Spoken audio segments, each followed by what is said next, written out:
જો એ નું નિશ્ચાયક શૂન્ય હોય તો આપણે બીજું કામ કરવાનું. આપણે એડજોઇન ઓફ એ ગુણ્યા બી, બી મારો શું છે આ રહ્યું D1 D2 D3 એ શોધવાનું. અગર એ શૂન્ય નથી તો ઉકેલનું અસ્તિત્વ નથી. પરંતુ adjoint of A into B is equal to 0 હોય તો આ સંહતિને અનન્ય ઉકેલ છે અથવા તો ઉકેલ નથી એમ આપણે કહીશું. હવે આ સમીકરણ સંહતિ મેં અહીંયા લખી છે. a1x plus b1y plus c1z is equal to d1, a2x plus b2y plus c2z equal to d2, a3x plus b3y plus c3z is equal to d3 અને એને શ્રેણિક સ્વરૂપમાં આપણે લખ્યું ax is equal to b, જ્યાં a એ શું છે તો કે ચલના સહગુણકો અને x શું છે તો કે ચલ xyz અને b is equal to જમણી સાઈડની સંખ્યાઓ d1 d2 d3. હવે આપણે આગળ જેમ લખ્યું એ પ્રમાણે નિશ્ચાયક એ શોધ્યો, it is not equal to 0 અને તેથી શાનું અસ્તિત્વ આવે? એ ઇન્વર્સ નું અસ્તિત્વ છે, એના વ્યસ્તનું અસ્તિત્વ છે. બરાબર. હવે મારી પાસે આવ્યું ax ઇઝ ઇક્વલ ટુ બી. આમાં આપણે આવી રીતે ફેરવી દીધું અને શ્રેણિકના ફોર્મમાં. મને રસ શું છે? ચલ. આપણે સમીકરણ સંહતિનો ઉકેલ એટલે શું હોય છે તો કે એક્સ વાય અને ઝેડ ની કિંમતો શોધવી છે. બરાબર. તો હવે મારે આ એ ને અહીંથી હટાવવો છે એટલે હું બંને બાજુ એ ઇન્વર્સ વડે પૂર્વ ગુણન કરીશ. એટલે આ સાઈડે મેં એ ઇન્વર્સ મૂક્યો into ax is equal two, જે સાઈડે આપણે ડાબી બાજુ ગુણીએ એ ઇન્વર્સ ને એ જ સાઈડે જમણી બાજુ ગુણવાનો, એ ઇન્વર્સ ઇન્ટુ બી. હવે અહીંયા એ ઇન્વર્સ આપણે ડાબી બાજુ ગુણ્યો છે તો આ જમણી બાજુ એ ઇન્વર્સ ને આપણે જમણી બાજુ ન ગુણી શકાય, ડાબી બાજુ જ ગુણવાનું. અહીંયા પૂર્વ ગુણન કરવાનું છે તો પૂર્વ ગુણન જ કરવાનું, એ ઇન્વર્સ. અને ધેરફોર હવે આ જૂથનો નિયમ વાપરીને આ બંનેને ભેગા કરી દઈએ. A inverse into A into X is equal to A inverse B.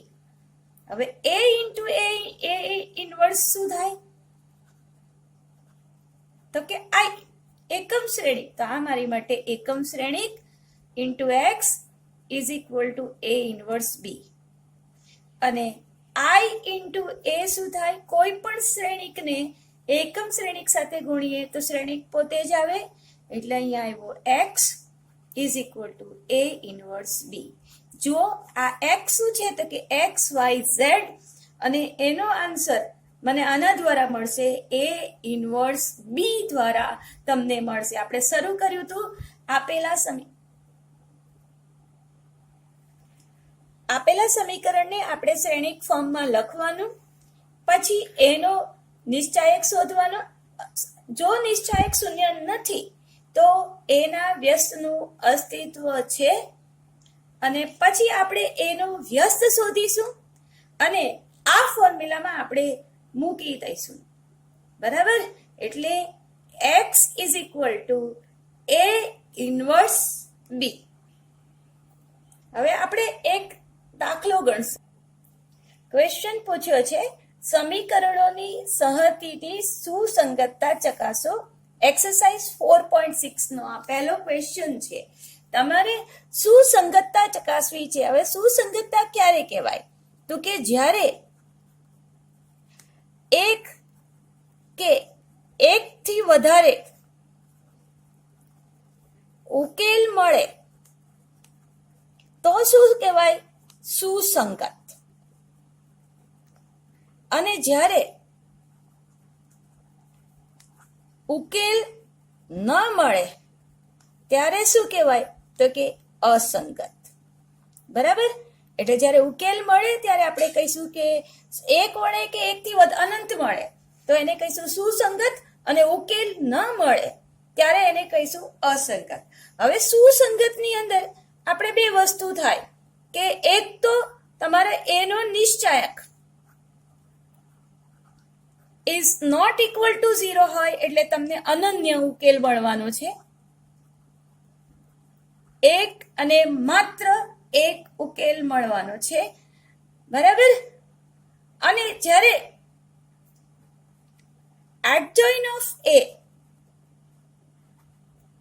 into B is equal to 0 મળે તો આપણે કહીશું કે ઉકેલ મળે પણ ખરી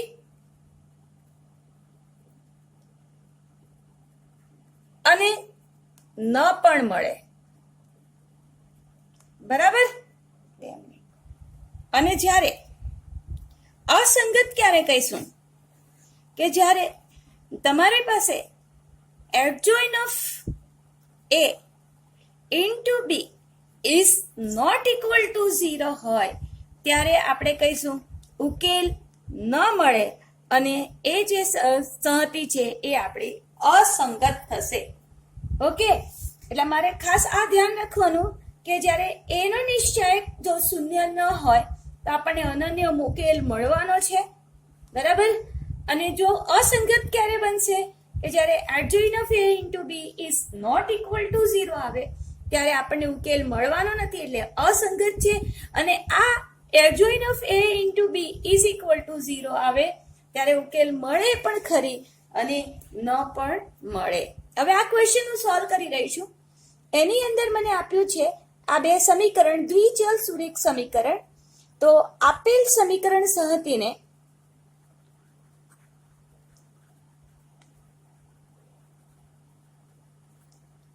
x is equal to b સ્વરૂપમાં લખતા, એટલે મારી પાસે જ્યાં એ શું થશે તો કે ચલના સહગુણકો, એટલે x નો અહીંયા સહગુણક છે 1, અહીંયા છે x નો સહગુણક 2, અહીંયા છે y નો સહગુણક 2, અહીંયા y નો સહગુણક 3. આમ લખાશે 1 2 2 3. x બરાબર ચલ, મારા ચલ કેટલા છે x અને y,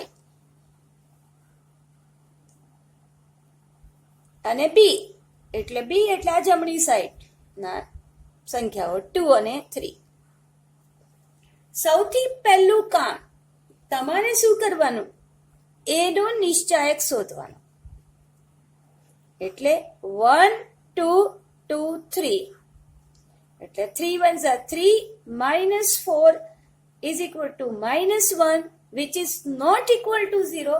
એનો નિશ્ચયક શૂન્ય ન હોય તો પછી આપણે સંહતિને કેવો ઉકેલ મળવાનો છે,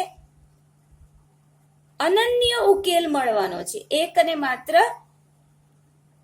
એક ઉકેલ મળવાનો છે અને તેથી સંહતિ કેવી થઈ, સુસંગત.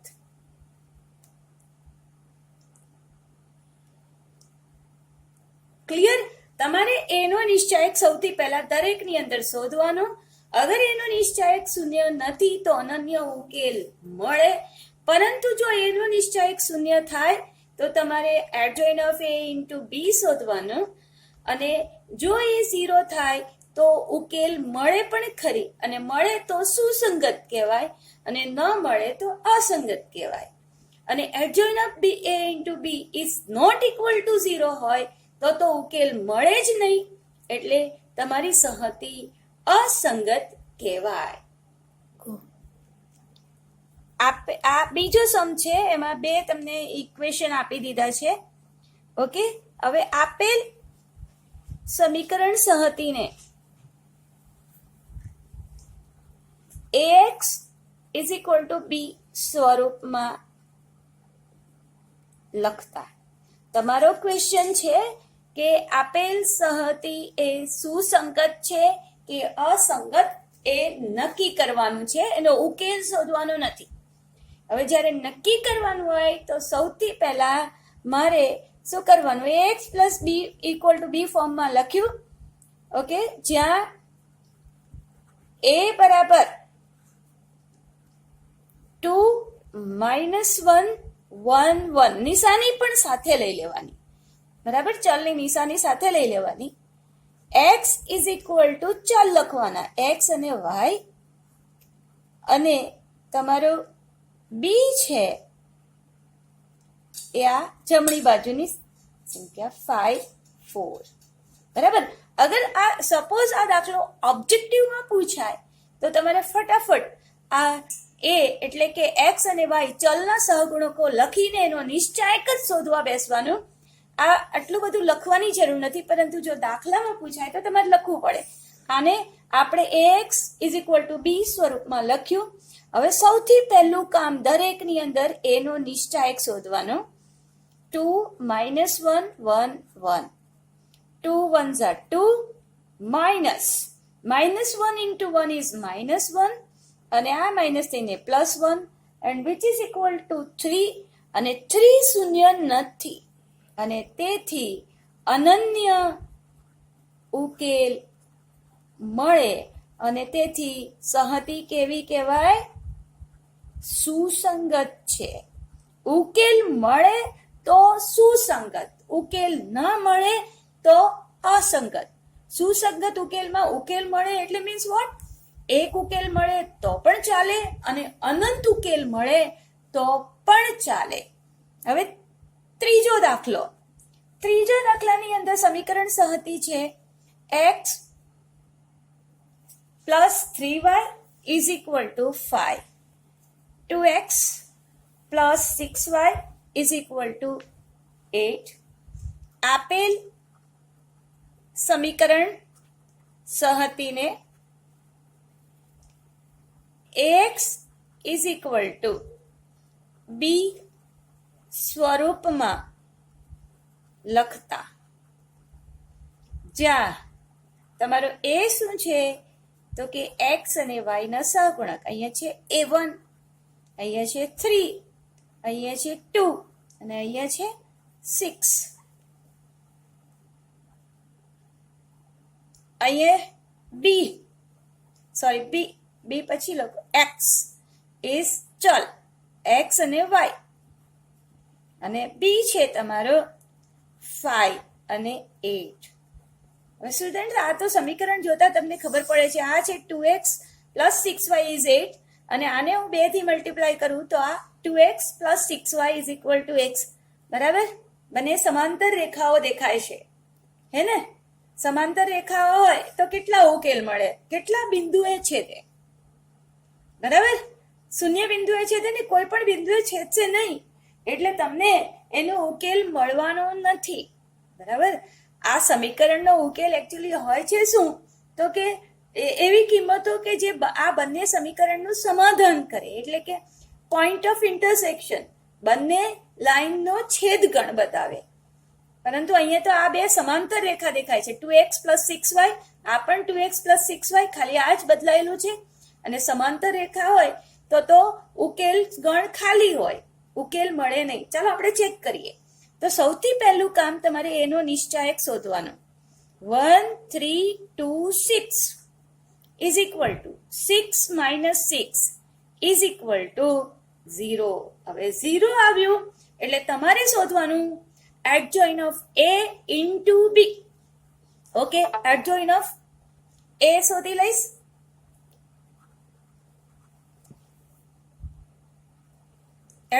adjoint of a. હવે adjoint of a કેવી રીતે શોધવાનો મેં તમને શીખવાડી દીધું છે કે અગ્રવિકર્ણોની અદલાબદલી કરો, પ્રતિવિકર્ણની નિશાની બદલો. અગ્રવિકર્ણોની અદલાબદલી કરો, પ્રતિવિકર્ણોની નિશાની બદલો. નિશાની બદલી લીધી. આની -3, આની -2 અને આ છે 6 ઉપર ગયો, 1 નીચે આવ્યો. હવે હું ફાઇન્ડ કરીશ adjoint of a into b is equal to 6 -3 -2 1 અને b છે મારો 5 અને 8. ઓકે. હવે જ્યારે આ ગુણાકાર કરવાની હોય તમારે એની પહેલી કક્ષા શોધીને લખી દેવાની, એટલે તમને થોડું ઈઝી થઈ જાય કામ. તો કે આ પહેલો શ્રેણિક છે એની કક્ષા છે 2 x 2, 1 હાર 2 હાર 2 હાર, 1 સ્તંભ 2 સ્તંભ એટલે 2 સ્તંભ. અને આ શ્રેણિક છે એની હાર કેટલી છે? 1 અને 2, 2 હાર છે અને સ્તંભ 1 છે. ઓકે. હવે જ્યારે આપણે એનો ફાઇનલ જ્યારે પરિણામ જોઈએ આન્સર જોઈએ ત્યારે એ શ્રેણિકની કક્ષા કેટલી થશે? આ 12 વાળા સિક્યુરિટી 2 into 1 એટલે કે તમને હાર 2 મળશે, સ્તંભ 1 મળશે. સૌથી પહેલા તમારે કક્ષા શોધી લેવી એટલે તમને ગણતી વખતે તકલીફ ન પડે. તો અહીંયા પહેલી હાર પહેલો સ્તંભ 6 5 30 minus 8 3 24 પછી બીજી હાર -2 into 5 is -10 plus 8 is equal to 30 minus 24 is 6 minus 10 plus 8 is -2. Okay, 6 અને આ છે -2 અને આ શૂન્ય શ્રેણિક તો નથી ને, એટલે નોટ 0 means 0 means what? શૂન્ય શ્રેણિક. એ 0 એટલે 0 નથી, શૂન્ય શ્રેણિક નથી. હવે આપણે લખ્યું હતું કે adjoint of a into b અગર 0 નથી તો ઉકેલ ન મળે, ઉકેલ ન મળે. અને ઉકેલ ન મળે એટલે સમીકરણ સંહતિ કેવી થઈ? અસંગત છે. હવે 5 નંબરનો ક્વેશ્ચન છે. એમાં તમને 3 ત્રિચલ સુધી સમીકરણ આપી દીધું છે અને આપણને ચેક કરવાનું કીધું છે કે આ સમીકરણ સંહતિ એ સુસંગત છે કે અસંગત. તો સૌથી પહેલા આપેલ સમીકરણ સંહતિને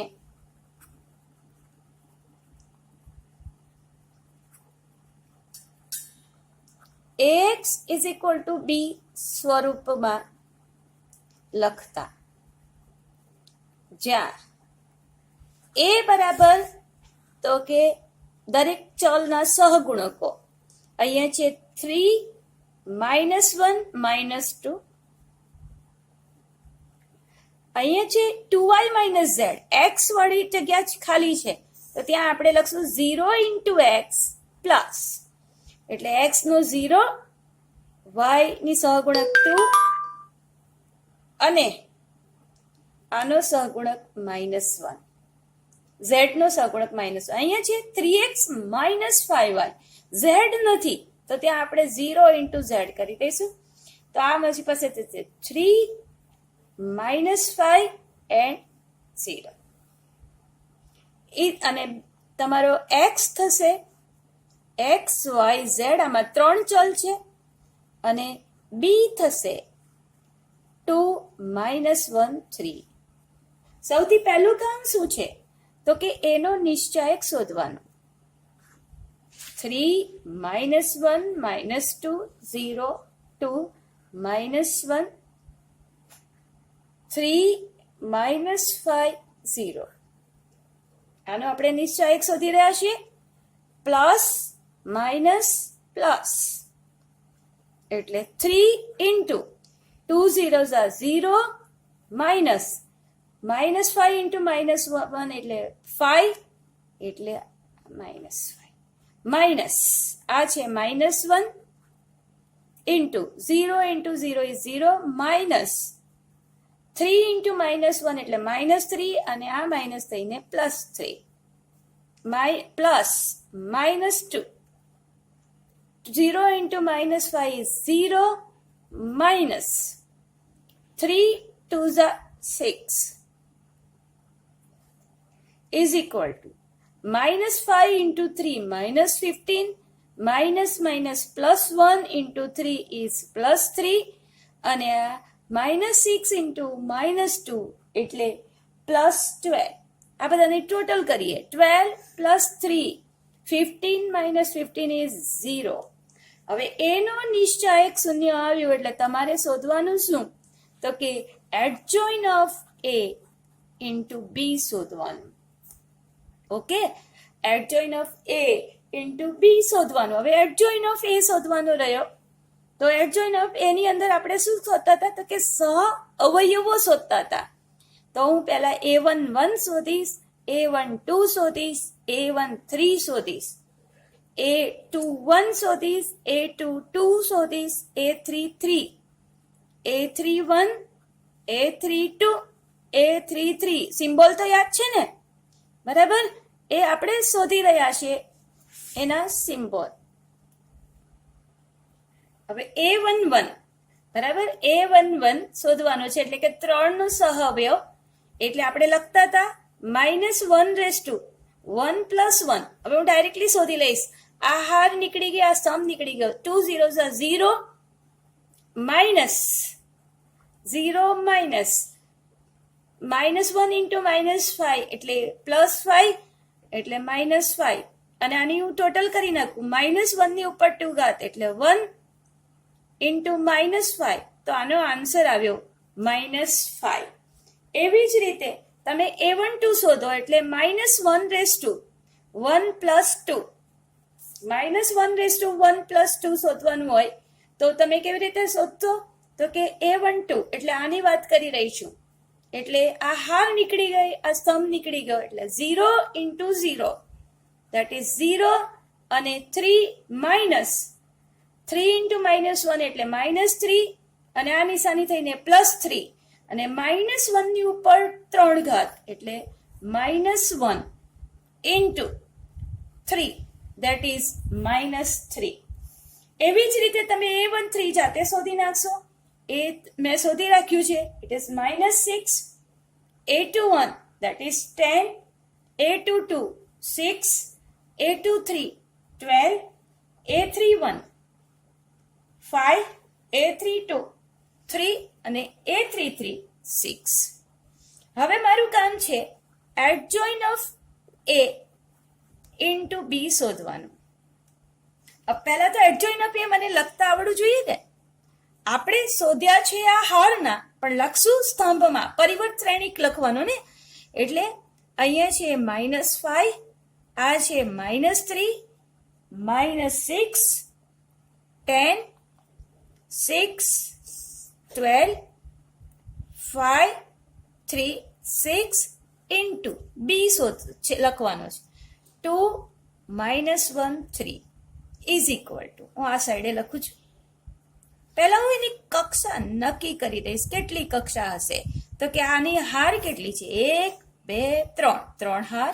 સ્તંભ કેટલા છે? 1 2 3 એટલે 3 સ્તંભ. અહીંયા હાર કેટલી છે? 1 2 3. સ્તંભ કેટલો છે? 1.